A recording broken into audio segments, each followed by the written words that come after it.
कसं काय करेल तुमचं कन्हैया अगदी मजेत आहे ना. पण त्याची एक म्हण आहे, जन्म देणार जरी आईबाप असले तरी चांगलं किंवा वाईट वळण लावणारे मित्र असतात. संगती संगतो ढवळ्या शेजारी पावळ्या बांधला वाण नाही पण गुण लागतो. खरंय. मला सांगा आपल्या तमाशा कलावंताचे गुरु कोण? पठ्ठे बापूराव. पठ्ठे बापूरावने एका शब्दामध्ये सांगितलेलं आहे, लवकर यावे सिद्ध गणेशा आतमध्ये कीर्तन वरून तमाशा. माझ्या रसिक मित्रांनो, कीर्तन शब्द उलटवाचा बरं. नर्तकी एकाच नाण्याच्या दोन बाजू. कीर्तनामध्ये टाळ आहे, आमच्या गरीब मुलींच्या पायात चाळ आहे. पितळ आहे, त्याला जॉईंट कशाचा नाही. कीर्तनामध्ये पकवाज आहे, आमच्याकडे ढोलके आहे, तेवढं कशाचाही कोणी सांगणार नाही. सप्ताह बसल्यानंतर आडवा हातात विना. विना म्हणतो रामकृष्ण हरी रामकृष्ण हरी रामकृष्ण हरी.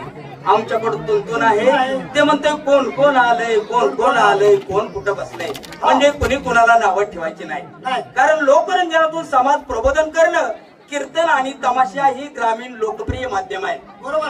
दारू प्याला का तोंडाचा वास येतोय? दारू वाल्याच्या मैत्रीला जात नाही. मग करे दारू प्याला का अलीकडे अलीकडे तो दारू पितो. रात्री दारू प्याला चुलत्याला अपशब्द वापरले, बायकोला उचलून आपटला. कशाला दारू पितो? मग तुझ्या घरी गेला तर बायको रडत कोपऱ्यात बसल्याची का बायकोला मारतो? ती मला रोजती का दिदी गव्हाला मारलाय मी आता. मग घरी गेला तर तुझी बायको रडत कोपऱ्यात बसली होती. वहिनीला म्हणलं वहिनी रडाय काय झालं? रडाय काय झालं? तुझी बायको म्हणली काय सांगा भाऊजी, तुमचं भाऊ रोज दारू पिऊन येतात आणि मला बजा बजा मारतात.